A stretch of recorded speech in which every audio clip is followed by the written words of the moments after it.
She walked into a ranch nobody wanted to work at, hired by a cowboy whose heart had been buried by grief for years.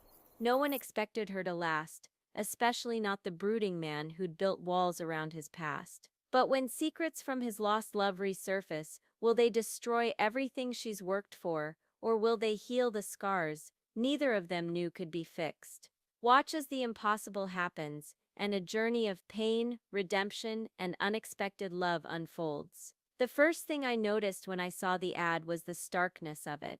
It wasn't a well-crafted job listing like you see in the city, polished, with a shiny logo and perks that made it seem like the perfect opportunity. No, this one was simple. Ranch hand needed, strong work ethic required. Long hours, no nonsense. Apply now. That was it. The only other detail was the location, Hunter Ranch, remote. Apply with references. And somehow in that moment, I couldn't look away. I had spent years in the city, trying to make my way in a career that I wasn't sure I cared about anymore. A life built on deadlines, meetings, endless emails, and endless hours that left me feeling like I was always chasing something I'd never quite catch. My phone buzzed beside me, a notification about another project meeting. It seemed trivial now. My life felt like an endless cycle, numb, empty. It wasn't just the job that drained me, it was everything. The people around me who seemed too busy to notice,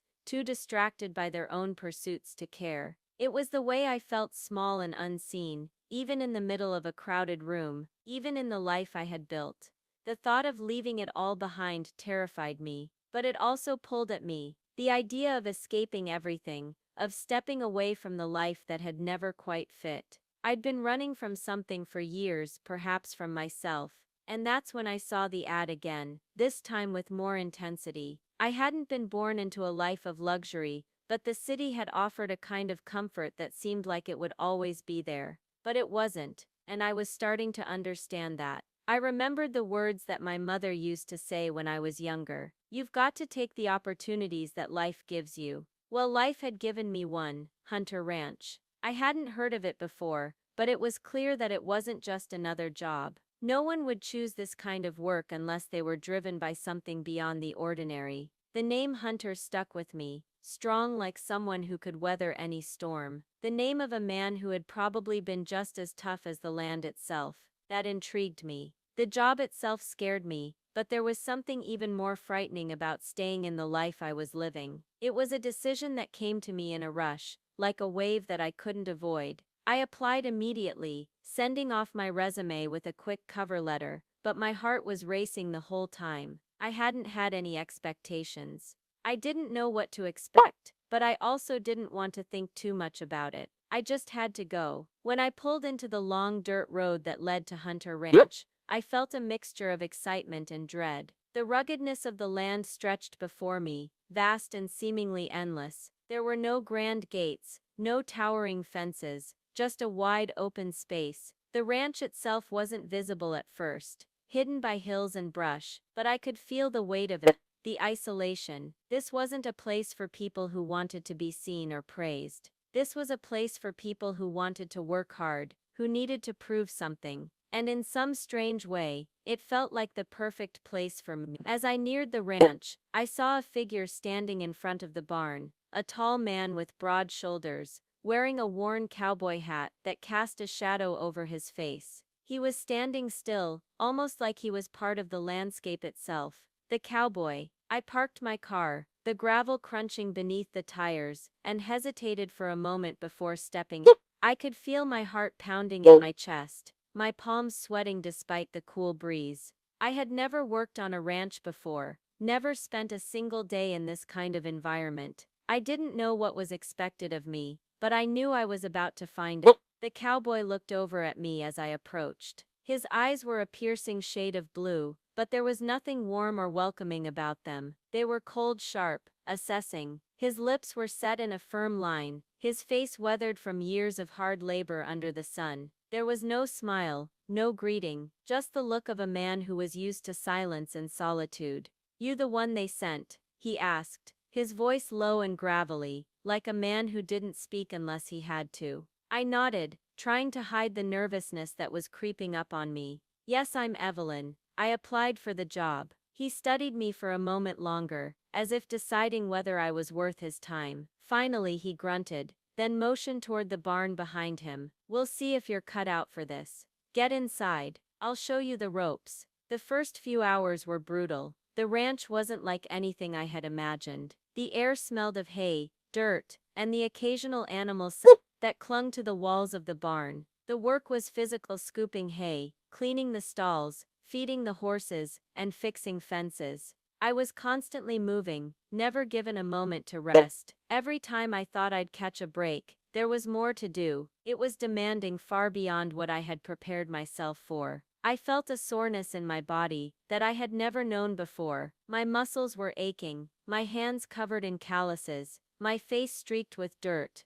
And yet, despite the exhaustion, there was something strangely satisfying about the work. The physicality of it, the rawness, the simple labor that required no pretense, no pretensions of who I was or who I wanted to be. As the day wore on, I couldn't help but notice the cowboy in the distance, working silently alongside the men who had been there much longer than me. He was efficient, moving with a calm intensity, his every action purposeful. There was something captivating about the way he carried himself. A man in charge of everything around him, a man who didn't need to speak unless he had something important to say. But that silence, that intensity, it was isolating. I couldn't figure him out. His eyes never softened, never revealed anything about the man behind the stoic exterior. And that's when it hit me. The challenge I had taken on wasn't just about surviving the work. It was about surviving him. Later that evening, as the sun began to set over the mountains, I found myself sitting outside the small cabin that had been assigned to me. The orange and pink hues of the sunset reflected off the dusty ranch, casting a warm glow over everything. The sky was vast, stretching endlessly into the horizon, and for a moment I let myself breathe. I had come here for a reason. I needed this. I didn't know what I was looking for yet, but I knew this place had a way of stripping everything away. No distractions, no superficial expectations. The work was hard, but it was real. I could hear the sound of horses in the distance, and I smiled softly to myself, feeling a strange sense of belonging in this vast, untamed place. This was where I had to be. I wasn't sure what would come next. The cowboy, the ranch, the work, they all seemed impossible to navigate, yet I felt an odd sense of hope stirring inside me. I was here for a reason, and maybe this was the beginning of something more than I had ever imagined. The first day on the ranch had exhausted me physically and emotionally, but I couldn't shake the feeling that this place was going to change me. I didn't know how or why, but something inside me was waking up, something that had been dormant for too long. As the darkness of night settled in, I lay in bed, the sound of the ranch outside my window echoing in my ears. I thought of the cowboy, his hard face, and the quiet intensity that surrounded him. Something about him was pulling me in, something deep, something I couldn't yet understand. And that was the spark, the moment I knew that no matter how difficult this job would be, I wasn't going to run from it. This life, was about to become more than just a job. It was about to become the turning point of my life. The morning after my first full day at Hunter Ranch, I woke to the harsh crowing of a rooster and the early morning light streaming through the thin curtains of my small cabin. My body ached from every inch of labor I had put in the day before, but there was something strangely invigorating about it. I had woken up at the crack of dawn and didn't even mind the exhaustion that hung heavy over me. There was something pure about this lifestyle, the simplicity of working the land with nothing but your hands and sweat. I could feel it in the earth beneath my feet, the cold morning air that cut through my clothes, and the steady rhythm of the horses and the land that had been so foreign to me just 24 hours ago. I threw on a worn pair of boots, grabbed the dirty hat I'd borrowed from the barn, and headed out. The ranch was still sleeping, except for the rustling of horses in the stable, the low hum of the wind, and the occasional creak of the barn doors. I could already hear the sound of the cowboy's heavy boots in the distance, the rhythmic clop of his steps, steady as he walked toward the same place I was headed. I had learned little about him during the first day. He had watched me closely, measured my every move with the kind of silence that felt like an unspoken challenge. He was a man who believed in actions, not words. A man who didn't waste time on pleasantries. That wasn't necessarily a bad thing, but it left me feeling like I was an outsider, trying to fit into a world I didn't fully understand. And the more I tried to break down the walls of that silence, the more they seemed to rise around him, impenetrable. I found him standing by the wooden fence, his arms crossed, staring out over the wide, barren land. His gaze was fixed on the horizon, the same way he'd always looked when he thought no one was watching. He wasn't just the owner of the ranch, he was the force that kept it alive, the pulse of this place. And yet I could feel an emptiness in the way he carried himself. Something hidden deep beneath the surface, something that no amount of hard labor or silence could bury forever. "You're early," I said, my voice a little shaky, unsure of how to approach him after yesterday's confrontation. His sharp eyes flicked toward me, but his face remained unchanged. "Don't expect anything easy here," he replied gruffly, his voice low just like I remembered. "You're gonna work harder than you ever have in your life. That's the way it is on this ranch. And if you can't handle that, I don't need you here." I stiffened. The words were harsh, but there was a note of something underneath them, something that made me pause. It wasn't just cruelty, it was a challenge, a test. I didn't know why he pushed so hard, but that need to prove myself, to show him I could do this, burned fiercely in my chest. "I can handle it," I said, meeting his gaze. He didn't answer, he didn't need to. He turned and walked away, leaving me standing in the middle of the pasture, uncertain but determined. The following days were a blur of hard labor. I spent most of my time with the animals, mucking out the stalls, repairing fences, and doing menial tasks that had little room for anything but the physical strain. The work was unrelenting, and I was always behind. Every time I thought I had caught up, there was something else to do. I learned quickly that the ranch didn't leave room for mistakes.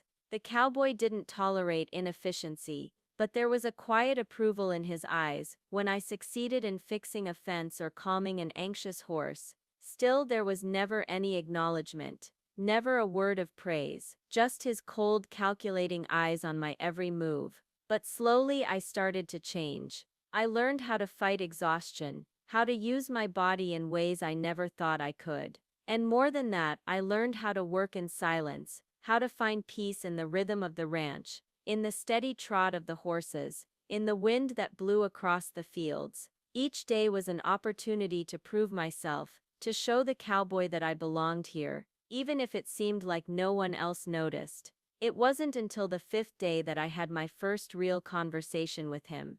I had just finished mucking out the barn when he approached, walking with his steady gait. There was something different in the way he looked at me, less cold, maybe even a little softer. "You're not as useless as I thought you'd be," he said, a strange mixture of begrudging respect and something else I couldn't quite read. "But you've still got a long way to go." I couldn't help but smile. It wasn't much, but it was something. "Thanks," I replied, the word feeling foreign on my tongue. He nodded but said nothing more. Turning and walking back to the stables, I stood there watching him disappear into the distance, unsure of what to make of the moment. But a part of me, the part that had wanted to prove myself, felt a sense of pride. But it wasn't all work. There were moments of quiet, moments when I caught glimpses of something deeper beneath his hard exterior. I noticed it when I passed him in the barn, when his eyes softened for just a second as he looked at the horses, or when the silence between us wasn't filled with anger, but understanding.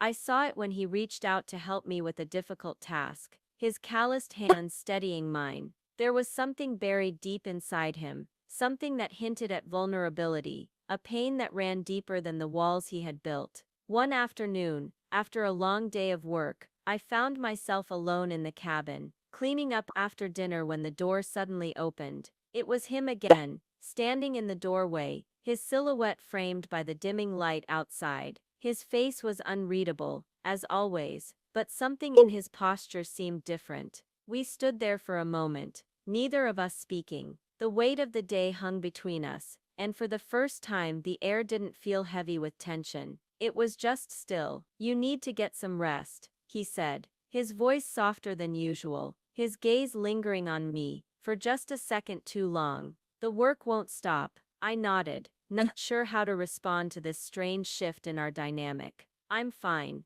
I'll be ready for tomorrow. He didn't respond, just turned and left, his boots echoing in the quiet. But that brief moment, that soft exchange, stayed with me long after he was gone. It was the first time I saw him as something more than just a hard, bitter cowboy. It was a crack in the armor, a glimpse into the man behind the mask. The days blurred together, and the work remained as difficult as ever, but something had shifted. I wasn't the same person who had first stepped onto this ranch, uncertain and frightened. I had found a strength inside me that I never knew I had. The land had changed me, the endless horizon, the isolation, the work, it all made me see the world differently, more clearly. The cowboy too was changing, though not in ways I could completely understand. His eyes, once hard and unyielding, softened when he looked at the horses, when he tended to the land. His pain, the darkness that clung to him, was still there, but it wasn't something I could fix.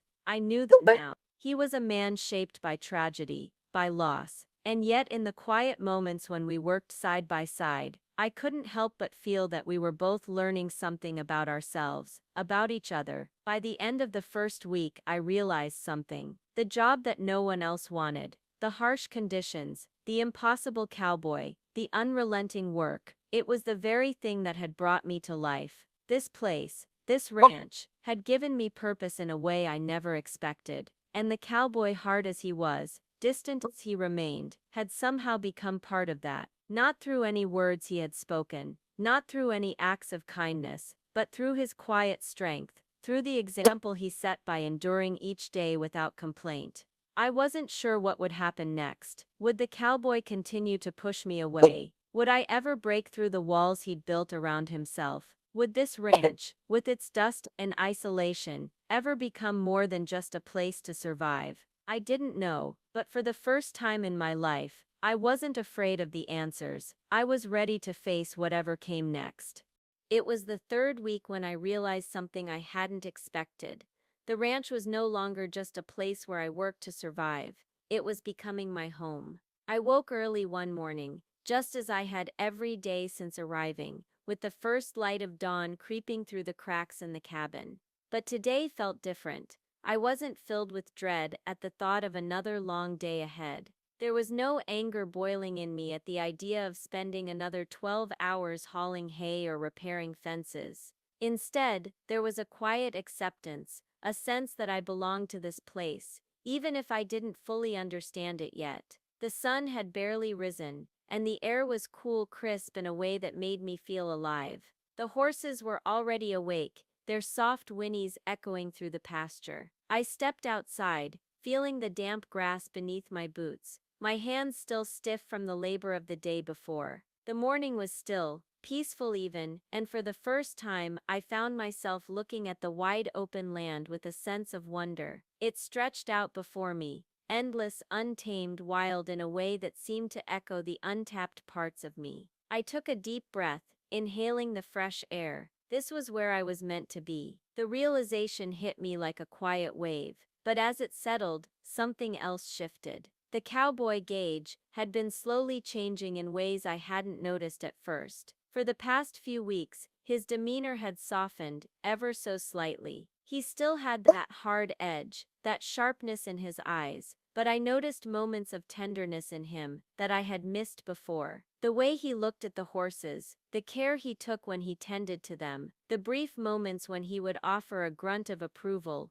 or let a rare chuckle escape from his lips. I wasn't sure if it was the land doing this to him, or if it was something more personal, but whatever it was undeniable. That morning as I worked side by side with Gage, something shifted between us. The silence between us wasn't filled with tension anymore, but something else, something I couldn't quite define. When I made a mistake and dropped a tool, Gage simply reached down and picked it up for me, without a harsh word. And for the first time, I noticed the way his rough hand brushed against mine. I tried to ignore the flush that crept into my cheeks, but the touch lingered with me, stirring something deep inside. Later, after the sun had risen fully and the work was done for the day, Gage took a seat on a large log outside the barn. I sat beside him without asking, not sure what had come over me. Maybe it was the quiet stillness of the moment, or maybe it was the strange connection I felt. For a moment we sat there, just listening to the wind rustling through the trees, the sound of the horses in the distance. Then he spoke. "You're not like the others who've come here," he said, his voice still rough but softer than usual. I turned to look at him, surprised by the unexpected admission. "What do you mean?" He didn't look at me as he spoke, his gaze fixed on the horizon. "Most people who come here are just looking for an easy way out. They think this place will be a break from the world. They don't realize it's harder than anything they've ever done.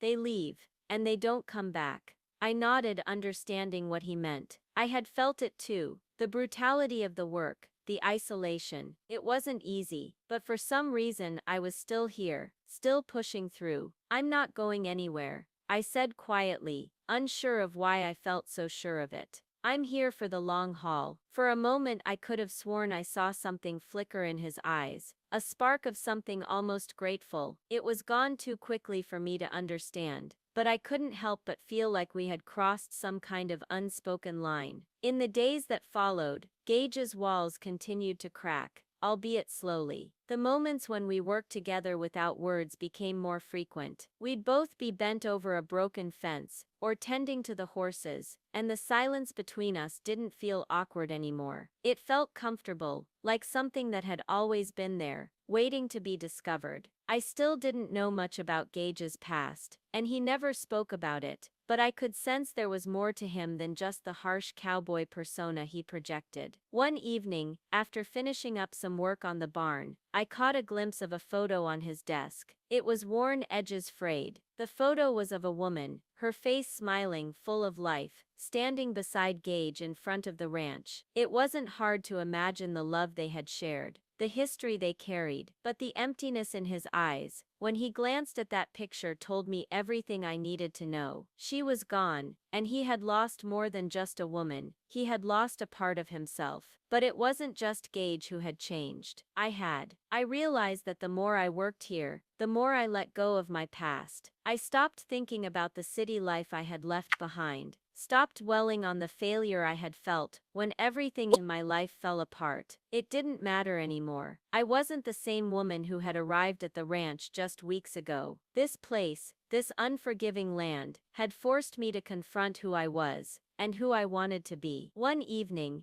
Gage and I found ourselves alone in the barn, after a long day. The sun was setting, casting a warm golden light over the space. I was finishing up some work when I heard his footsteps approach. "You're a lot tougher than you look," he said from behind me. I smiled without turning around. "I've had to be." He chuckled softly, and for a brief moment I thought I saw a glimmer of something in his eyes. Maybe it was admiration, maybe it was something else. But before I could ask, he spoke again. "You're not afraid of hard work. Most people are." "I've never been afraid of it," I replied, turning to face him. "I think that's why I'm still here." It was in that moment, as the evening light bathed us both in a soft glow, that I realized something. Gage and I were no longer just two strangers working side by side. We had shared something deeper, a quiet bond that neither of us had expected. I had never thought that a life like this, hard, painful, demanding, could give me something I'd never found in the city. But here, in the dirt and sweat of the ranch,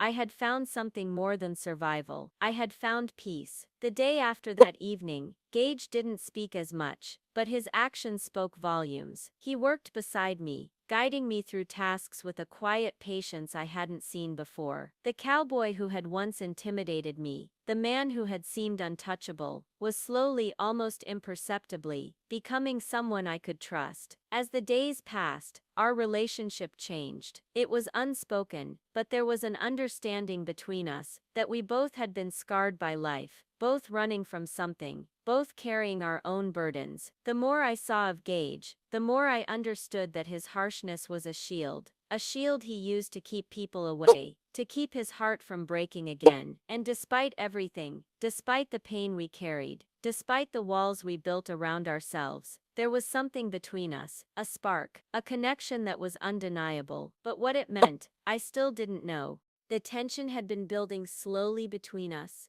an invisible force pulling us closer, then pushing us apart. I had gotten used to the silence between Gage and me, the unspoken connection that ran deeper than either of us was willing to admit. But as it happens, life doesn't stay comfortable for long. It came to a head on a day that started off like any other. We were out in the fields, working together on fixing a fence that had been damaged during the last storm. The weather was warm, the sun high in the sky, beating down on us as we worked. There was no conversation between us, just the sound of the hammer hitting the wood and the quiet rhythm of our movements. I could feel the sweat running down my back, my muscles aching with each swing of the hammer, but I didn't mind. This was the life I had chosen, the life I had come to embrace. But that day the quiet was broken. I had made a mistake, a small one, but a mistake nonetheless. I had misaligned a nail while securing one of the posts. It wasn't a big deal, something that could easily be fixed, but Gage's reaction was immediate and intense. His eyes flashed with irritation as he stormed over to where I was standing. His jaw was clenched, his usual cold demeanor replaced by something darker. "Damn it, Evelyn," he barked, his voice harsh and full of anger. "This is why I told you it wasn't for you. You can't even do something as simple as fix a fence without screwing it up." I felt my heart race, my breath catching in my throat. The sting of his words hit me harder than I wanted to admit. I looked up at him, but the anger in his eyes was like a wall, unyielding and impenetrable. For a moment I stood there, frozen, unsure of how to respond. "I'm sorry," I said, my voice small. "It's just a mistake. I'll fix it." But Gage wasn't done. He stepped forward, his hands balled into fists at his sides. "You think I have time to babysit you? This is real work, Evelyn, not some cushy job in the city where you get to pretend you're busy. This is hard, unforgiving labor. You think I have patience for this nonsense?" The words stung, each one cutting deeper than the last. I had never seen him like this, so raw, so angry. For a second I wondered if he was angry at me, or something else entirely. I clenched my jaw, the hurt flooding through me, but I refused to let him see it. I was done being the one who crumbled under pressure, done being the person who took every harsh word to heart. "I can do it," I said, my voice firmer this time. "And I will. I'll fix it." Gage didn't say anything for a long time, but the look in his eyes told me everything I needed to know. He was disappointed, and maybe, just maybe, he wasn't disappointed in me at all. He was disappointed in himself. I saw it in the way he stepped back, his shoulders sagging slightly, but he didn't apologize. He never did. Not in the way I wanted him to. Not in the way I needed him to. The rest of the day passed in a tense silence, the air thick with unspoken words and frustration. I continued to work, throwing myself into the tasks at hand, ignoring the ache in my chest. Every time I glanced at Gage, his face was tight with something, anger, guilt, regret. I couldn't tell, and the uncertainty gnawed at me. By the time the sun began to set, casting long shadows over the ranch, I couldn't take it anymore. The silence between us was suffocating. I needed to understand. I needed to know what was happening between us, what had changed, what was so wrong. As the last light of the day faded, I found myself standing outside his cabin. I hadn't planned it. I hadn't even meant to come here. But the need to confront him, to break through the wall that had suddenly sprung up between us, was overwhelming. I knocked, my heart pounding in my chest, unsure of what would happen next. A long moment passed before the door creaked open, and Gage stood there, his face unreadable. His eyes softened for a fraction of a second, but it was gone so quickly I wondered if I had imagined it. "What do you want?" he asked. His tone still rough, but not as cold as it had been earlier. I swallowed hard, the words difficult to find. "I want to understand. What happened today? Why did you get so angry?" Gage's gaze flickered to the ground, and for a moment I thought he might turn away, might shut the door in my face, just as he had done so many times before, when things got too real. But instead he leaned against the frame, his arms crossed, the silence stretched on between us, and I could feel the weight of his thoughts, the things he wasn't saying. "You really want to know?" he asked, finally, his voice barely above a whisper. I nodded, my pulse quickening. "Yes, I need to understand." Gage took a deep breath, as if steeling himself. "I'm not good at this," he said, his voice rougher now, like he was fighting to control something inside. "I've never been good at letting people in. It's easier to push them away, easier to keep them at arm's length. People don't stick around here. I've seen it too many times." My heart said, I hadn't expected this. "You think I'm going to leave?" He met my gaze then, and for the first time I saw the vulnerability in his eyes. "I think you'll get tired of it. Tired of the work, tired of the isolation, tired of me." I opened my mouth to argue, but he held up a hand, silencing me. "I've been through enough loss to know what happens when people get too close," he continued, his voice growing more stern. "I can't let anyone in again. Not after what happened." The weight of his words hit me like a punch to the stomach. I could feel his pain radiating off him, raw, unfiltered. This wasn't just about the ring. This was about something much deeper. He wasn't angry at me. He was angry at the world, and maybe, just maybe, he was angry at himself for letting someone else in. "I'm not going anywhere, Gage," I said, my voice steady despite the emotions that were rushing through me. "I'm here because I want to be here, because I need to be here. I'm not leaving until I've earned my place." He stared at me, as if trying to decide if I was telling the truth, and then finally, he let out a long, slow breath and stepped aside. "I don't know why you'd want to stay, but you're welcome to." For a moment we just stood there, the tension between us thick but unspoken, and then he did something unexpected. He reached for the bottle of whiskey on the small table in the corner of the room, and poured 2 glasses, handing one to me without a word. "I don't usually do this," he muttered, his voice softer now, tinged with something like resignation, "but I think you've earned it."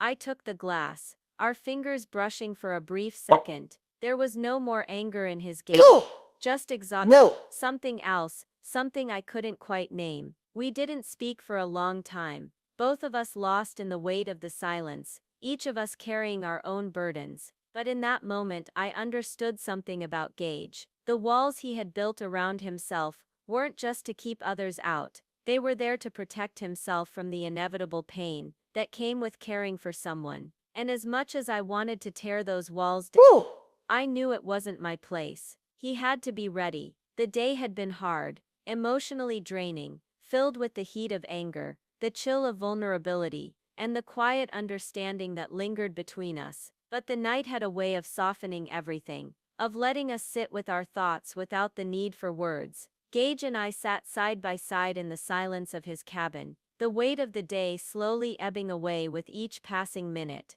I wasn't sure what would come next, but for the first time I felt like we had reached some kind of understanding. The tension between us hadn't been broken, but it had shifted, had evolved into something more honest, more complicated, and for me that was enough. The days that followed that evening in Gage's cabin were filled with a new kind of tension. It wasn't the anger we had felt before, no, that had dissipated, but in its place there was something else, something heavier lingering between us. Gage had let me in just a little, but it was like he was holding something back, something I hadn't yet fully understood. I couldn't shake the feeling that there was a deeper reason for his anger, something that wasn't just about the ranch, about the work, or even about me. There was a weight on his shoulders, a burden so heavy that no amount of whiskey or silence could seem to ease it. His sudden openness when he'd spoken about loss had given me a glimpse into his world, but it had only deepened the mystery. The next morning the ranch was still. The other workers had already gone out to tend to the animals, leaving Gage and me alone again. The quiet was almost suffocating, and for the first time since I'd arrived, I wasn't sure where I stood with him. I wanted to ask him more about what he had said the night before, but I wasn't sure he was ready to share. As the day wore on, I found myself distracted, unable to focus on the work in front of me. Every time I saw Gage, I wanted to ask more questions, to get closer to the truth that he was hiding, but each time I held back. I wasn't sure if I was ready for the answer. I was in the barn, feeding the horses, when I heard him approach. His footsteps were heavier today, more deliberate, and I could sense that something was different in the air. I could feel it in the way he stood a few feet behind me, not saying anything, just watching. I didn't turn around at first, pretending to focus on the task at hand, but I could feel his presence behind me. My pulse quickened, but I couldn't bring myself to meet his eyes. "You've been distracted lately," Gage said, his voice steady, but with an edge I hadn't heard before. "What's on your mind?" I exhaled slowly, my hands pausing as I stood still, unsure of how to respond. The question hung between us, thick with unspoken words. I had wanted to get closer to him, to understand him, but now that the moment had arrived, I wasn't sure what to say. I had been hiding too, just like he had. "I'm just tired," I replied, though I knew it wasn't the whole truth. "The work is getting to me." Gage didn't buy it. His eyes narrowed and I could see the concern in them, masked by his usual stoic expression. "That's not what's bothering you." I turned to face him then, the weight of his gaze pulling at me. "Then what do you think is bothering me?" He took a step closer, his voice lowering. "You've been looking at me like I'm some kind of mystery that needs solving." I swallowed hard, the words caught in my throat. He was right. That's exactly what I had been doing. Looking for a mystery in him. I wasn't sure I was ready to understand. "I'm not trying to pry," I said softly, my eyes meeting his for the first time in days. "But you keep pushing me away, and I don't know why." Gage stared at me, his jaw tight, the muscles in his neck straining. He looked away, the emotion behind his eyes flickering, but it was gone before I could place it. "You don't need to know everything about me," he said, his voice quieter,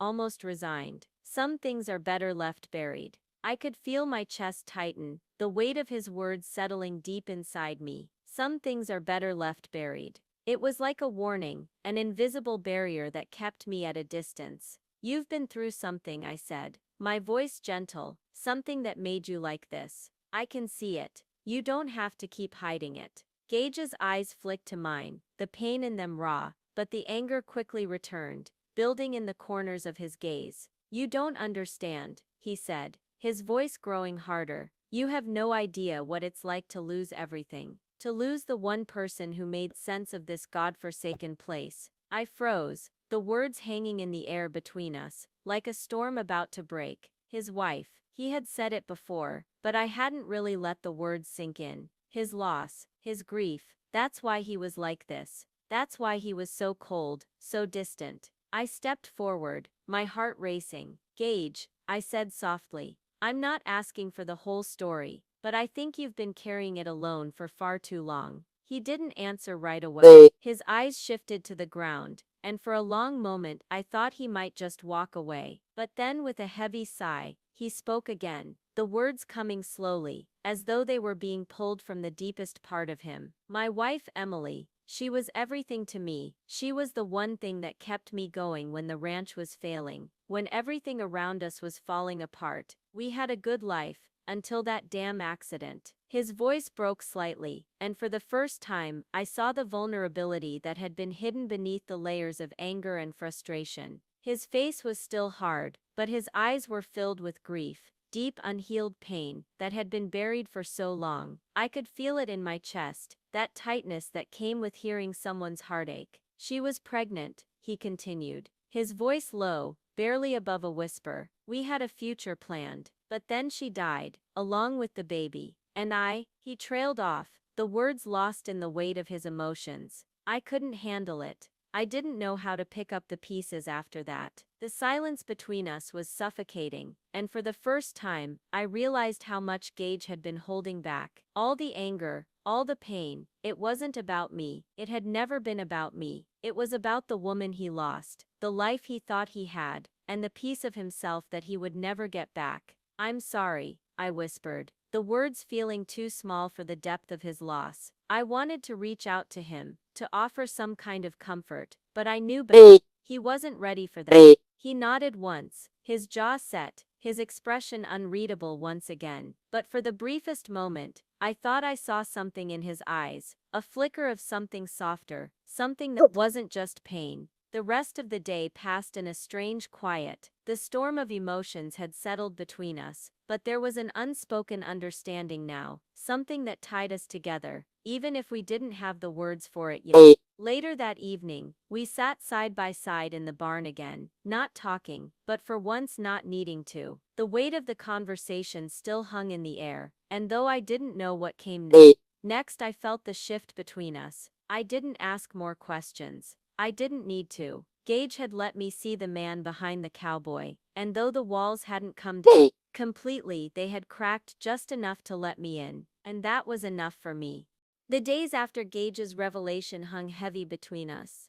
The silence was no longer uncomfortable, though it still lingered like a quiet ache. We had both said more than we ever expected to say, yet the space between us remained vast, unbridgeable at times. His grief wasn't just a shield, it was a fortress. The walls he had built over the years, brick by painful brick, had only cracked slightly, but I knew they would take a long time to break down completely. Maybe they never would.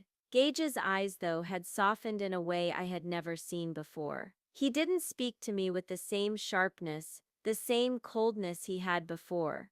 It was like he was testing me, seeing if I would stay, if I would walk away from the weight of his past. The cowboy, the man who never asked for help, was finally acknowledging that he wasn't as invincible as he liked to appear. But the real question was, would I stay? Would I be able to handle the weight of all that pain? I had been trying to understand him, trying to prove that I was more than just a temporary presence, but now I wasn't so sure anymore. The reality of his grief hit me harder than I thought it would. The deeper I tried to go into his world, the more I realized how much I might lose of myself in the process. How much of me would I have to leave behind to make room for him? It wasn't long before Gage gave me the opportunity to make that decision. It came one evening after a long day spent repairing fences. The wind had picked up, cold and biting, as the sun dipped below the horizon. The sky was streaked with streaks of orange and purple, but the chill in the air reminded me that winter was just around the corner. Gage and I had worked silently side by side, each lost in our thoughts as we went about the task. We finished just as darkness fell, and the ranch grew quiet again. I stood wiping my hands on my jeans, when I heard Gage's voice behind me, as calm and steady as ever. "I've been thinking about what you said," he began, and I could feel the weight of his words before they left his mouth. "About staying, about opening up. I don't think you fully understand what you're asking for." I turned to face him, my heart beating faster, unsure of what he was about to say. "What do you mean?" He met my gaze, his blue eyes still as cold as the air around us. "I've been through a lot in my life, Evelyn. Losing Emily, losing the future I thought I had. I've spent so long pretending that I could move past it, that I could be the man I used to be. But I can't, not for anyone, not even for you." A sudden panic rose in my chest, and I felt my throat tighten. "So what does that mean? Are you pushing me away?" He didn't answer immediately. He just looked at me, as though weighing every word before it passed his lips. "I don't want to do this to you," he said quietly. "I don't want to hurt you the way I hurt her, and I will. I always do." The air between us thickened with his words, as if the unspoken tension that had built between us since that night in the barn was finally spilling over. The truth was plain. He was rejecting me before I could reject him. Not out of malice, but out of fear. Fear that he would destroy something beautiful by bringing me into his broken world. Fear that the ghosts of his past would always cast shadows over what we could have had. I stood there frozen, the weight of his words pressing against me like 1,000 pounds. My heart ached with an emotion I couldn't quite place, the rawness of it seeping into my bones. This wasn't the rejection I had expected. I had braced myself for harsh words, for anger, maybe even for silence. But this was different. It was the quiet kind of rejection, the kind that comes from deep within, from a place where a person knows they can't offer anything in return. He wasn't pushing me away because he didn't care. He was pushing me away because he thought I deserved better than the wreckage he had become. But the thing was, I wasn't asking for a perfect man. I wasn't asking for him to be healed or whole. I just wanted him raw, broken, and real. You don't get to decide what I deserve, Gage, I said, my voice quiet but firm. I'm here because I want to be here. And if that means dealing with the parts of you that are hard, the parts you don't want anyone to see, then I'll take them. But I won't leave just because it's hard. I won't walk away because you think you're not enough. His jaw clenched at my words, the tension in his face making the air between us feel like it was about to snap. He looked at me, and for a brief second I saw something I hadn't seen before, a flicker of hope. You don't get it, he said, his voice tight. I'm not some guy you can fix, Evelyn. You can't just walk in here and make everything okay. I'm not trying to fix you, I replied, taking a step toward him, my heart racing in my chest. I'm just trying to be here. If that's not enough, then I don't know what is. There was a long pause, where the air between us seemed to stand still. Then Gage did something that took me by surprise. He dropped his gaze, rubbing his hand over his face, like he was trying to scrub away the pain. For a second I thought he might turn around and walk away from me, leaving me standing there with nothing but the cold wind between us. But instead he reached out, placing his hand gently on my arm. I don't want to hurt you, he said, his voice rough, almost like a whisper. I'm not afraid of you,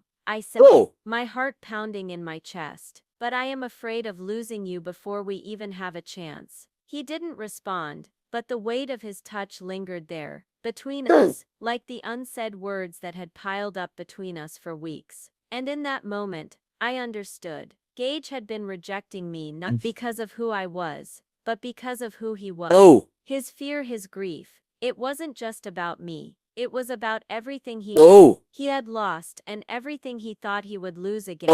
The next few days were a blur of confusion and uncertainty. Gage didn't push me away as much, but he still kept his distance, both physically and emotionally. The ranch felt quieter than usual, as if the air itself was holding its breath, waiting for something to change. I tried to focus on the work, on the tasks that needed to be done, but my mind was always on him, always wondering what was going on in that head of his, what walls he was building up again. And then, just when I thought I couldn't stand it any longer, Gage did something unexpected. He showed up at my cabin late one night, standing in the doorway, like he had 1,000 things to say, but couldn't find the words. His face was tense, his jaw tight, but there was something different in his eyes, something softer. I don't know how to do this, he said, his voice low. I don't know how to let someone in without screwing it. I took a step toward him, the distance between us narrowing. I don't need you to be perfect, Gage. I just need you to try. He stood there for a long moment, as if weighing my words, his gaze never leaving mine. Finally he nodded, and for the first time in a long while, I saw a glimmer of something hopeful in his eyes. The days after that night were nothing short of intense. Gage and I had both opened up to each other in ways we hadn't expected, but still the air between us was thick with uncertainty.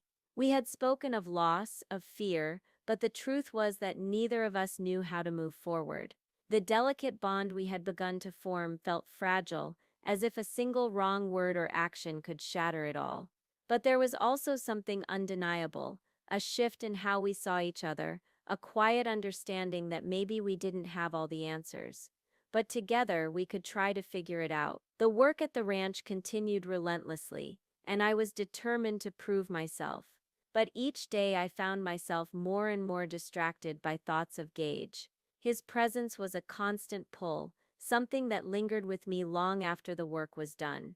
And despite his walls, despite his reluctance to get too close, I could see that he was starting to soften around me, bit by bit. We had started to communicate more, not just about the work, but about little things, brief moments where I saw glimpses of a man who wasn't just a cowboy, but someone who had a life beyond this ranch.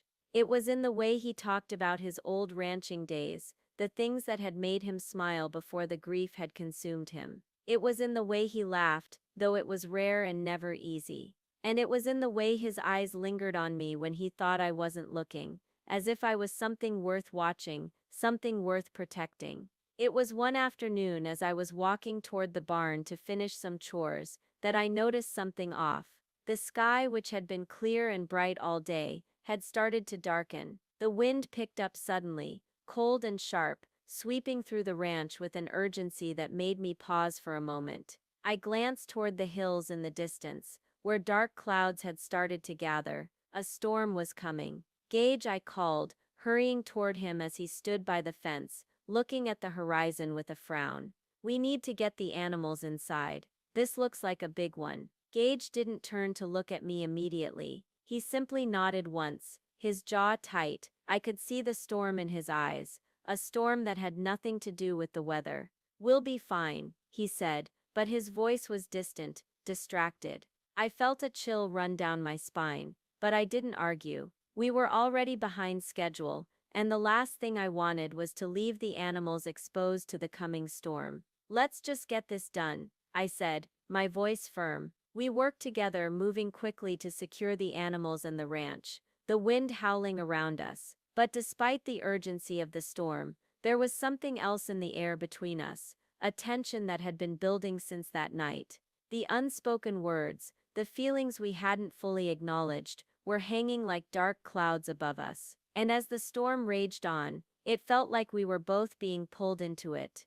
After the storm passed, the ranch was quiet. The winds had died down, and the air was thick with humidity. The sky had cleared, leaving behind a muted orange glow as the sun dipped low in the sky. But it wasn't the beauty of the sunset that held my attention. It was Gage. He stood by the barn, his back to me, staring out at the fields. His body was tense, as if every muscle was locked in place, and I couldn't shake the feeling that something was about to break. The storm had passed, but something inside him was still raging. I could feel it, the weight of his emotions hanging in the air, like the dampness from the storm. I hesitated for a moment before walking toward him. "Gage," I said softly, unsure of how to approach him. "Are you okay?" He didn't answer immediately, and for a moment I thought he might just walk away, retreat into his silence once more. But instead he turned to face me, his eyes darker than I had ever seen them. The walls he had built up were back in full force, and I could feel the coldness in the air between us. "You don't get it, do you?" he said, his voice low and harsh. "You think you can just fix things, just be there for me, but you don't know what this place does to people. You don't know what it does to me." My chest tightened at his words, but I didn't back down. "I'm not trying to fix you, Gage," I said, my voice steady. "I'm just trying to be here, if you'll let me." But his expression hardened, his eyes turning cold again. "You think you're the first person to try. People come and go around here, Evelyn. They always leave. They leave because this place gets inside you. It takes everything from you, and when you have nothing left, you're just like me, empty." I could feel the weight of his words, the bitterness in his voice, but I refused to let them push me away. "I'm not leaving," I said, my voice firm now, the resolve in me growing stronger. "And I'm not giving up on you." He shook his head, a bitter smile tugging at the corner of his lips. "You don't know what you're getting into." "Maybe not," I replied, stepping closer to him, my heart pounding. "But I'm willing to find out, and I'm not running away just because it's hard. I'm not going to be like everyone else." Gage's face softened for just a moment, his shoulders slumping as if a weight had been lifted. But the moment was fleeting. The walls between us were still there, and the storm inside him was far from over. Later that evening, after the storm had passed, and the sun had set, Gage and I found ourselves working together again, this time in the barn, finishing up the repairs that had been delayed by the storm. The silence between us was different now, more comfortable than it had been before, though the tension still lingered in the background. The work wasn't easy, but it was something we could do together without the weight of unspoken words hanging between us. As we finished the last of the repairs, Gage spoke again. Oh, He spoke again. oh, His voice quieter this time. You don't have to stay, he said. oh, His eyes meeting mine briefly. You can go. You don't owe me anything. I shook my head. I don't want to leave. Not now. no. There was a long pause, and for a moment I wondered if he would push me away again, if he would tell me that it wasn't worth it, that it wasn't worth staying, but instead he just nodded, a look of something close to acceptance in his eyes. I don't know what's going to happen next, he said. Oh, His voice softer than it had been all day, but I'm glad you're here. The tension between us had shifted, but it wasn't gone. There were still pieces of Gage's past, pieces of himself, that he wasn't ready to share, and I wasn't sure if he ever would. But the storm that had passed between us, the emotional hurricane that had torn through the ranch, had begun to settle. There was no resolution, no neat ending, but there was something different now, a connection, a bond that had been formed in the hardest of circumstances, but one that felt real, nonetheless. I knew we still had a long way to go. The storm inside Gage wasn't over, and the ranch had a way of exposing all the raw, painful truths you tried to bury. But I wasn't afraid of the work, and I wasn't afraid of the man standing beside me. This place, this ranch, oh, had brought me here for a reason, and I wasn't ready to leave just yet. It had been almost a month since the storm that changed everything. The storm both in the skies and in our hearts had passed, leaving the ranch in a quiet aftermath, much like the way Gage and I found ourselves standing on the edge of something neither of us had anticipated. As the days stretched into weeks, I noticed something. The distance between Gage and me wasn't as suffocating anymore. It wasn't perfect, not by any means, but the silent walls that had once stood between us were now little more than fragile barricades, ready to crumble at the slightest touch. Every morning the work was the same. I spent hours in the barn, mucking out stalls, feeding the horses, fixing broken equipment. Gage was there too, always nearby, his presence like an anchor that steadied me through the hardest parts of the day. Sometimes we worked side by side, and other times we stayed within our own worlds, the rhythm of our tasks keeping us connected even when we didn't speak. And for the first time it didn't feel like I was just doing the work to survive the day. It felt like I was a part of it, part of this ranch, part of the land, and maybe, just maybe, part of Gage's world too. In those quiet moments I couldn't help but notice the way Gage had started to soften. His movements were no longer as tense. His silence, though still ever present, was no longer cold. It was as though the ranch had worked its magic on him, just like it had worked on me. The air felt warmer now, and not just because of the fading heat of summer. I had spent weeks trying to break through to Gage, trying to prove that I wasn't like the others who had come and gone, but now it wasn't about proving anything anymore. It was about being here, about being present, just like the land was. It had weathered so much, and so had we. Together we were beginning to heal, in our own ways, without forcing the process. One afternoon, as we took a break from the work, I found myself sitting on the old wooden porch, looking out over the vast expanse of the ranch. The wind blew softly, carrying the sweet smell of fresh hay. There was a sense of peace here that I hadn't felt in so long, perhaps ever. The kind of peace that didn't require effort, it just was. Gage sat beside me, his usual quiet presence no longer a barrier, but a comfort. He had a way of making everything seem simple, uncomplicated. I turned to him, watching the way the light from the setting sun softened the sharp edges of his face. He was still a man of few words, but in the silence we had come to understand each other in ways that were more powerful than anything spoken. "I've never asked you about your past," I said, breaking the stillness. It was a simple sentence, but the weight behind it was enough to fill the space between us. He turned his head to me slowly, his expression unreadable. "What's there to know?"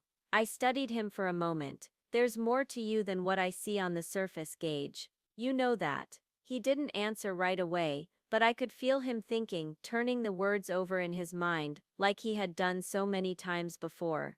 Finally he sighed. "I lost everything, and it wasn't just my wife. It was the ranch, the land, the future I thought I had." I nodded, understanding what he meant. It wasn't just grief, it was a loss of identity, a loss of everything that had once defined him. The ranch was supposed to be everything, he continued, his voice low and almost distant. But when Emily died, I didn't know how to keep going. I didn't want to keep going. This land had always been my father's, and then it was mine. But once she was gone, I couldn't see a way forward. I was just stuck. His hand clenched into a fist. I became someone I didn't even recognize.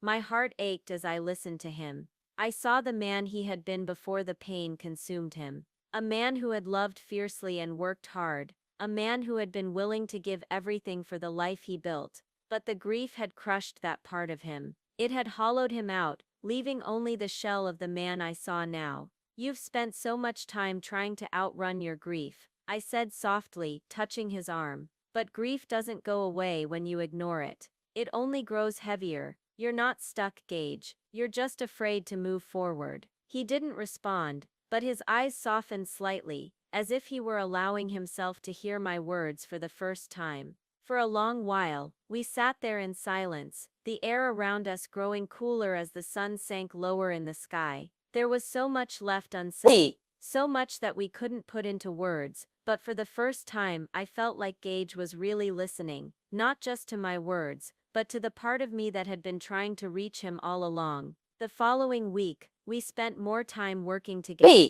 The ranch felt different now, like it was becoming a place where both of us could heal. I noticed the small things, the way Gage started to trust me with more responsibility, the way he no longer avoided my gaze when I spoke to him. He had started to open up in ways I hadn't expected. One morning, as we worked on repairing one of the older barns, Gage handed me a tool, his fingers brushing against mine for a second too long. I glanced up at him, but his face was neutral, his expression unchanged. Still, there was something in the air between us. The tension, the pull, was undeniable. For the first time, I didn't pull away. I met his gaze, and for a split second, it felt like time slowed down. The world around us blurred, and in that instant, I saw the man he used to be, the man who loved, who fought for something more. I could see it in his eyes, and I knew that I wasn't the only one who had been holding on to a past that no longer served us. Are you ever going to let me in, Gage? I asked quietly, my voice trembling slightly. It was a question I had avoided for so long, but now it felt like the right time to ask. He looked at me, his jaw tightening, and for a long moment, I thought he wouldn't answer. But then he stepped closer, his face just inches from mine. The air around us thickened with the intensity of the moment. I don't know how to let you in, he said, his voice barely a whisper, but I'm trying. The next few days felt like a new beginning. Gage and I had fallen into a rhythm, working side by side in comfortable silence. There were no more walls, no more distance. He was still a man of few words, but now every word he spoke felt like a step closer to the person he had been before everything fell apart. There were moments when I thought he might let me see more of him, let me into the parts of his soul he had locked away. But those moments were fleeting, like the shadows that danced on the walls as the sun set. Still, there was progress,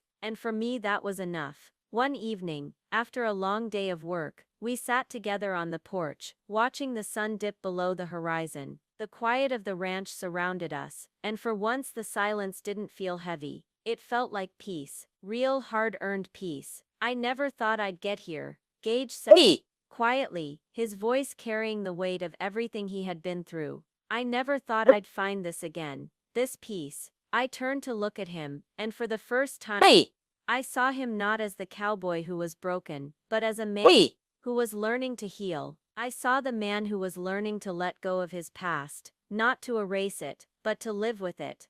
I didn't think I'd find this either, I said softly, but we did, together. We sat there in the quiet, side by side, no longer holding on to the pain that had defined us for so long. The past would always be there, but it didn't have to control us anymore. The storm had passed, and in its wake, we had found something better, something worth holding on to. The days grew longer as we entered the fall, and with them a change in the air seemed to seep into everything around us. The landscape of the ranch had started to feel like my own. I could wake up and immediately know where everything was, where the best horses were kept, where the most stubborn fence posts were located, even the most peaceful spot on the ranch to sit and just listen to the sound of nothing but the wind and the land. I had become part of this place. The work had molded me in ways I never anticipated, and I began to feel like I was not just surviving here, I was thriving. But it wasn't just the ranch that was changing. Gage was too. I had started to notice the little shifts. The way he would make eye contact with me for longer than before. The brief smile that would break through his normally impassive face when we shared a quiet moment. It wasn't much, but it was something. We had settled into a rhythm. The unspoken tension between us, while still there lingering beneath the surface, had softened. We didn't need to talk constantly to understand each other anymore. Sometimes just being near him was enough. We weren't rushing anything. We were learning to be present with each other. No expectations, no pressure. Then one evening, as the amber light of the setting sun filtered through the barn doors, everything shifted again. This time not because of the work, but because of the return of something, or rather someone from Gage's past. It happened just after we had finished a particularly grueling day of working with the horses. Gage and I had come back to the barn, covered in sweat and dirt, but there was a lightness to our steps. For a brief moment, as the evening sky darkened into twilight, I felt like everything was right. I had finally found my place. But as I approached the door of the barn, I saw him, a figure standing just outside, his back to me, looking out over the ranch. The moment I saw him, I felt an uneasy tightening in my chest. Something about the man's stance, the silhouette against the fading light, it was all too familiar. Gage froze beside me, his breath catching slightly as he saw the figure too. His body tensed instantly. I watched the hardening of his jaw and the tightening of his shoulders. There was no mistaking it. It was the ghost from his past. The man who stood before us was older now, his face more worn with the years. But there was no doubt in my mind. This was the person who had come to take from Gage what little he had left, his peace, his happiness. The way Gage's body stiffened, the way his hands clenched into fists, I knew the history between them was painful, unresolved. Gage, I murmured quietly, my voice thick with uncertainty. Who is he? But Gage didn't answer at first. His eyes were fixed on the man, and I could feel the pull of the past that was still alive in him. After a long moment, he finally spoke, his voice tight. That's Nate, my brother. The word landed like a slap in the face. Brother. The man standing there was related to Gage. It didn't make sense. I couldn't understand how someone who shared Gage's blood could have caused so much hurt. The past, the grief that Gage had been trying to keep buried for so long, was now standing before us, brought to life by this uninvited guest. Nate turned then, as if sensing our presence. His eyes locked with mine, and then quickly shifted to Gage. There was a moment of silence, one that stretched out into eternity as Gage remained motionless, almost as if he were bracing for impact. Nate's gaze softened for a moment, but only for a second, before the guarded expression returned. You look the same, Nate said, his voice low and almost gruff, his words cutting through the silence like a blade. I'm not here for you, Gage replied sharply, his tone colder than I'd ever heard it. He didn't move closer, his feet cemented to the earth as though he were physically trying to push Nate's presence away. What do you want? Nate exhaled sharply, as if he hadn't expected Gage's reaction. He ran a hand through his hair, and then glanced at me, almost as if he was gauging my presence. I couldn't decide whether he was sizing me up, trying to figure out what part I played in Gage's life, or if he was just lost in the moment. I heard the ranch was doing better, Nate said, his voice laced with something I couldn't quite place. I thought I might come see it for myself.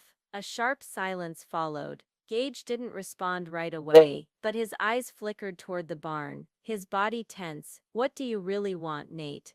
Gage's voice was low, controlled, but I could hear the edge in it, the resentment that still clung to the air like a thick fog.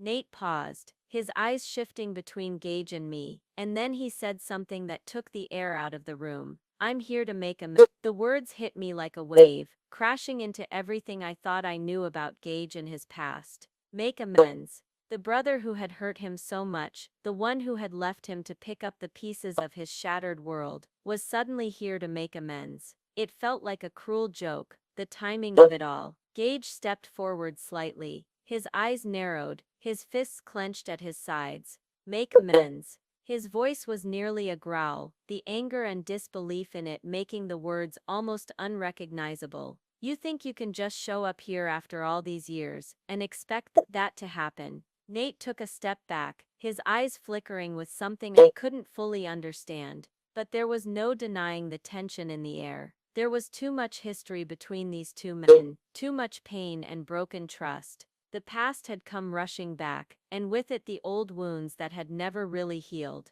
I stood off to the side, watching the exchange, trying to piece together what was happening. The relationship between Gage and Nate had been fractured for years. It was clear that Nate's actions had left scars on Gage, scars that had never fully healed. But why was Nate here now? What had changed? Was this a genuine attempt to reconnect, or was he just looking for something else? The silence between the brothers was deafening.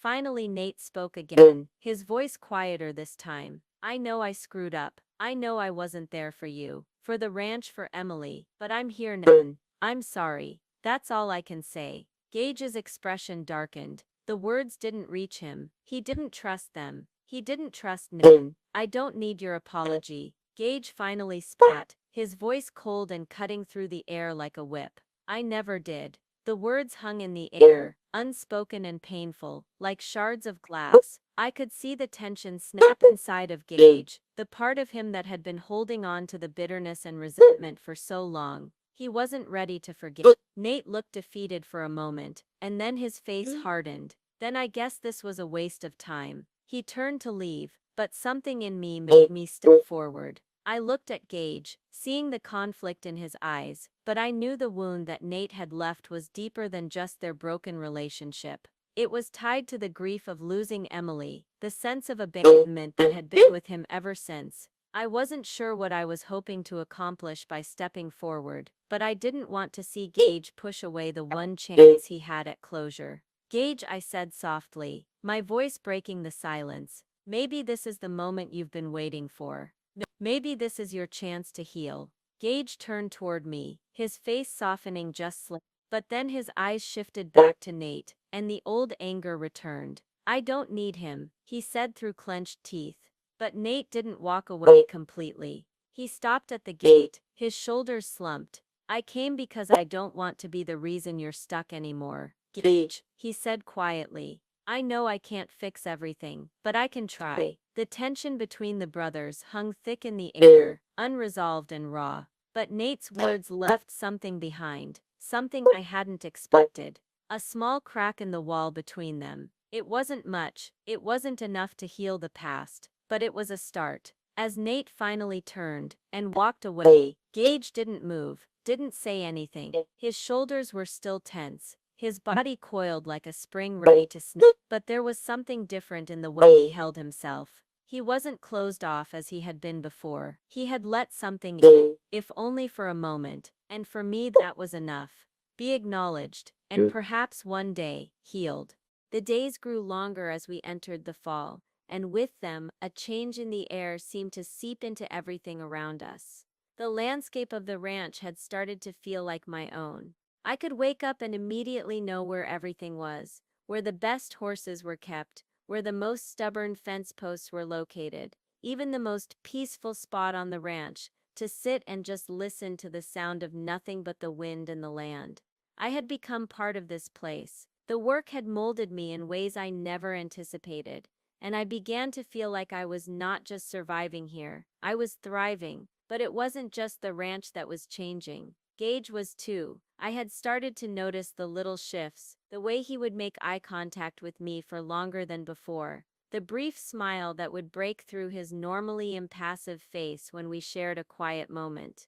It wasn't much, but it was something. We had settled into a rhythm. The unspoken tension between us, while still there, lingering beneath the surface, had softened. We didn't need to talk constantly to understand each other anymore. Sometimes just being near him was enough. We weren't rushing anything. We were learning to be present with each other, no expectations, no pressure. Then one evening, as the amber light of the setting sun filtered through the barn doors, everything shifted again. This time not because of the work, but because of the return of something, or rather, someone from Gage's past. It happened just after we had finished a particularly grueling day of working with the horses. Gage and I had come back to the barn, covered in sweat and dirt, but there was a lightness to our steps. For a brief moment, as the evening sky darkened into twilight, I felt like everything was right. I had finally found my place. But as I approached the door of the barn, I saw him, a figure standing just outside, his back to me, looking out over the ranch. The moment I saw him, I felt an uneasy tightening in my chest. Something about the man's stance, the silhouette against the fading light, it was all too familiar. Gage froze beside me, his breath catching slightly as he saw the figure too. His body tensed instantly. I watched the hardening of his jaw and the tightening of his shoulders. There was no mistaking it. It was the ghost from his past. The man who stood before us was older now, his face more worn with the years, but there was no doubt in my mind. This was the person who had come to take from Gage what little he had left, his peace, his happiness. The way Gage's body stiffened, the way his hands clenched into fists, I knew the history between them was painful, unresolved. Gage, I murmured quietly, my voice thick with uncertainty. Who is he? But Gage didn't answer at first. His eyes were fixed on the man, and I could feel the pull of the past that was still alive in him. After a long moment, he finally spoke, his voice tight. That's Nate, my brother. The word landed like a slap in the face. Brother. The man standing there was related to Gage. It didn't make sense. I couldn't understand how someone who shared Gage's blood could have caused so much hurt. The past, the grief that Gage had been trying to keep buried for so long, was now standing before us, brought to life by this uninvited guest. Nate turned then, as if sensing our presence, his eyes locked with mine, and then quickly shifted to Gage. There was a moment of silence, one that stretched out into eternity, as Gage remained motionless, almost as if he were bracing for impact. Nate's gaze softened for a moment, but only for a second, before the guarded expression returned. You look the same, Nate said, his voice low and almost gruff, his words cutting through the silence like a blade. I'm not here for you, Gage replied sharply, his tone colder than I'd ever heard it. He didn't move closer, his feet cemented to the earth as though he were physically trying to push Nate's presence away. What do you want? Nate exhaled sharply, as if he hadn't expected Gage's reaction. He ran a hand through his hair, and then glanced at me, almost as if he was gauging my presence. I couldn't decide whether he was sizing me up, trying to figure out what part I played in Gage's life, or if he was just lost in the moment. I heard the ranch was doing better, Nate said, his voice laced with something I couldn't quite place. I thought I might come see it for myself. A sharp silence followed. Gage didn't respond right away, but his eyes flickered toward the barn, his body tense. What do you really want, Nate? Gage's voice was low, controlled, but I could hear the edge in it, the resentment that still clung to the air like a thick fog. Nate paused, his eyes shifting between Gage and me, and then he said something that took the air out of the room. I'm here to make amends. The words hit me like a wave, crashing into everything I thought I knew about Gage and his past. Make amends. The brother who had hurt him so much, the one who had left him to pick up the pieces of his shattered world, was suddenly here to make amends. It felt like a cruel joke, the timing of it all. Gage stepped forward slightly, his eyes narrowed, his fists clenched at his sides. Make amends. His voice was nearly a growl, the anger and disbelief in it making the words almost unrecognizable. You think you can just show up here after all these years, and expect that? Nate took a step back, his eyes flickering with something I couldn't fully understand. But there was no denying the tension in the air. There was too much history between these two men. Too much pain, and broken trust. The past had come rushing back, and with it the old wounds that had never really healed. I stood off to the side, watching the exchange, trying to piece together what was happening. The relationship between Gage and Nate had been fractured for years. It was clear that Nate's actions had left scars on Gage, scars that had never fully healed. But why was Nate here now? What had changed? Was this a genuine attempt to reconnect? Was he just looking for something else? The silence between the brothers was deafening. Finally, Nate spoke again. His voice quieter this time. I know I screwed up. I know I wasn't there for you, for the ranch, for Emily, but I'm here now. I'm sorry. That's all I can say. Gage's expression darkened. The words didn't reach him. He didn't trust them. He didn't trust Nate. I don't need your apology. Gage finally spat, his voice cold and cutting through the air like a whip. I never did. The words hung in the air, unspoken and painful, like shards of glass. I could see the tension snap inside of Gage, the part of him that had been holding on to the bitterness and resentment for so long. He wasn't ready to forgive. Nate looked defeated for a moment, and then his face hardened. Then I guess this was a waste of time. He turned to leave, but something made me step forward. I looked at Gage, seeing the conflict in his eyes, but I knew the wound that Nate had left was deeper than just their broken relationship. It was tied to the grief of losing Emily, the sense of abandonment that had been with him ever since. I wasn't sure what I was hoping to accomplish by stepping forward, but I didn't want to see Gage push away the one chance he had at closure. Gage, I said softly, my voice breaking the silence. Maybe this is the moment you've been waiting for. Maybe this is your chance to heal. Gage turned toward me, his face softening. Gage turned toward me, his face softening just slightly, but then his eyes shifted back to Nate, and the old anger returned. I don't need him, he said through clenched teeth. Nate didn't walk away completely. He stopped at the gate, his shoulders slumped. I came because I don't want to be the reason you're stuck anymore. Gage, he said quietly. I know I can't fix everything, but I can try. The tension between the brothers hung thick in the air, unresolved and raw. But Nate's words left something behind, something I hadn't expected.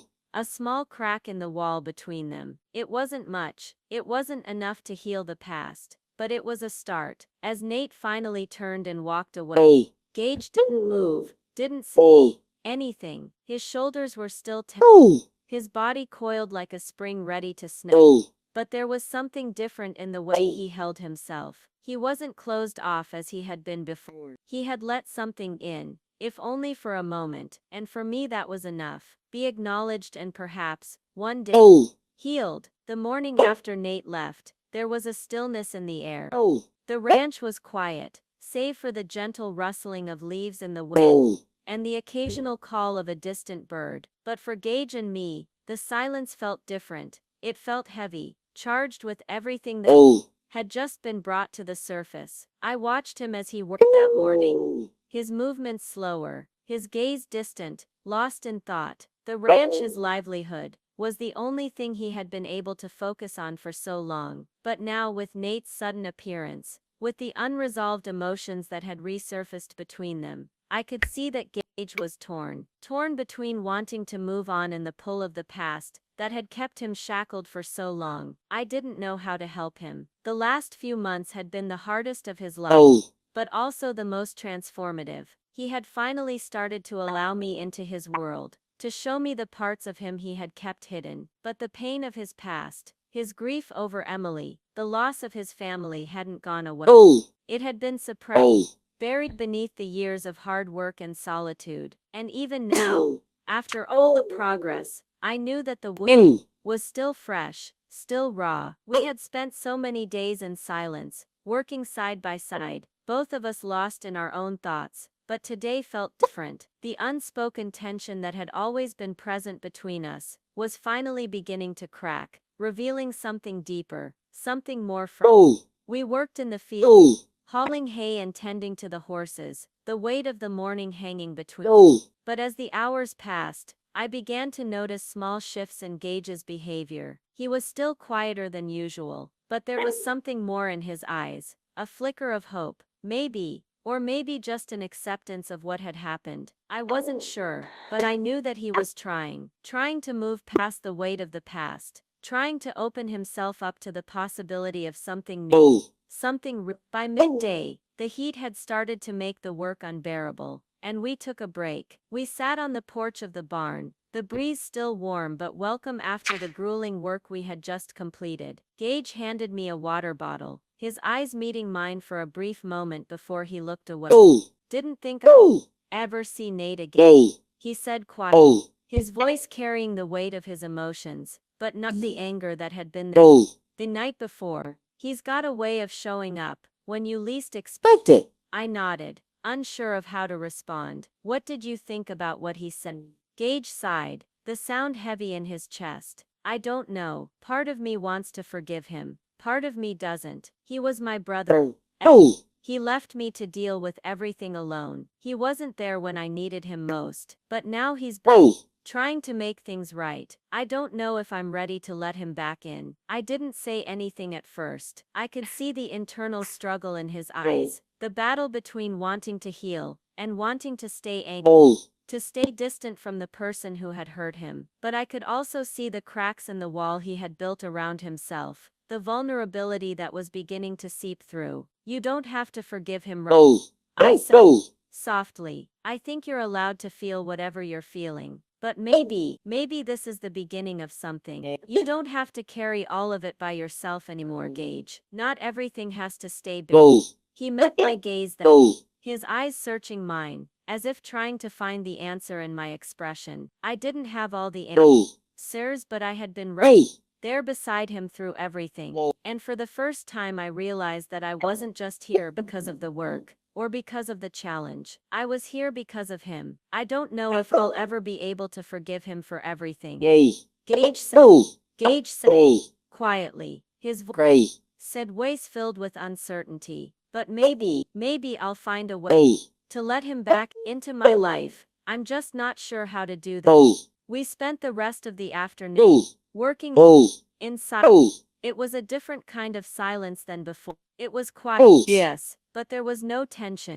There was no hesitation. We moved together, working in sync, and it felt like we were finally on the same page, even if we still had a long way to go. The distance between us shrunk not through grand gestures or spoken words, but through the quiet understanding that had built over time. That evening, as the sun dipped low, and the stars began to twinkle in the sky, we stood together by the edge of the road, looking out at the vast expanse before us. The land stretched out endlessly, and for the first time I saw it as something more than just a piece of property. It was Gage's past, his present, and in some ways, his future. It was the thing that had kept him grounded, the thing that had pulled him back every time he thought about leaving. I don't know what's next for me, Gage said, his voice barely above a whisper, but for the first time in a long time, I think I'm ready to find out. My heart skipped a beat at his words, and for a moment, I felt like everything had come full circle. The journey we had both been on, the pain we had both endured, was finally leading us to a place where we could breathe, where we could move forward together. You don't have to have all the answers right now, I said, my voice soft but steady. You don't have to know what's next. We're here, and that's we'll figure it out together. Gage turned to face me then, his expression softer than I had ever seen it. There was something in his eyes, something that he spoke of hope, of possibility. And for the first time, I saw the man behind the cowboy, the man who had been through hell and still, but was still standing. I'm glad you're here, he said, his voice full of quiet sincerity. I don't think I would have made it without you. I smiled at him, the weight of his words settling in my chest. We didn't need grand declarations or promises. We had already built something that was more than just the land, more than just the work. We had built trust. We had built understanding. And in that, I knew we had the undimmed for us. The weeks that followed were filled with small changes. And I continued to work side by side, our connection growing stronger with each passing day. We didn't talk about Nate much after that. By the edge of the road, but I could see the change. It started to process. The anger he had held onto for so long was still But it no longer consumed him. And as for me, I had stopped worrying about fixing everything. I had stopped thinking that I needed to be the one to heal. Instead, I just let things happen. And in letting go, I found that we both started to heal, in our own way. Gage eventually reached out to Nate, cautiously, as if testing the waters. He didn't expect things to change overnight, but it was a step. It was a step toward healing, toward forgiveness, and I was there beside him, every step of the way. As the winter months passed, and the land turned cold and still, I found myself looking out at the horizon more often, just as Gage had done. So much. The future, once so uncertain, now seemed full of possibility. The ranch, which had once felt like a prison to both of us, had become our safe. It was no longer just a place of work. It was home. And as for us, but with every sunrise, with every moment shared, I knew we were ready for whatever came. Together, if this story touched your heart, don't forget to like, share, and subscribe for more emotional journeys like this one. But here's a question for you. If you had to choose between staying with someone who's been or walking away to protect yourself, what would you do? Drop your thoughts in the comments. Let's talk about it.